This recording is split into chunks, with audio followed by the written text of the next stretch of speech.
Alright, hello everyone.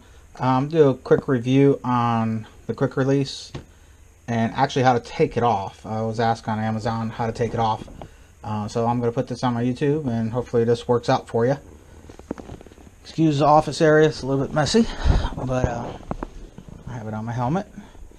So basically all you really need is just a screwdriver that's just thick enough to be able to get in there and be able to pry it open. Of course, I already have this connected. It's okay.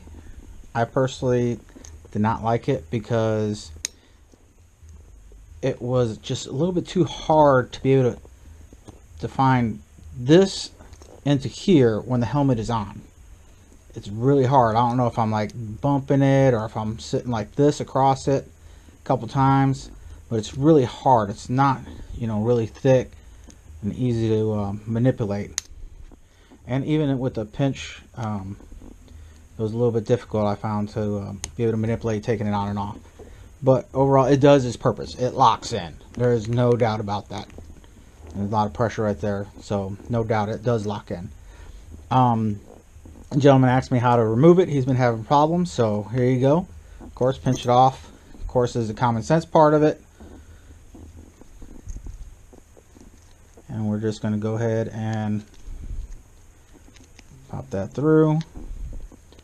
Pull that out. I'm going to set that off to the side. And then, of course, we're going to have to pinch. As you can see right here, where the silvers are at, you got to try to get them in as far as possible. Stick the screwdriver on the back side. And then simultaneously, once you start pushing in, just going to twist it.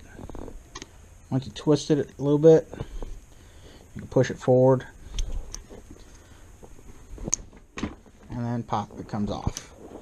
And of course, you can go ahead and remove the other piece. And voila. Piece 1, piece 2, and piece 3.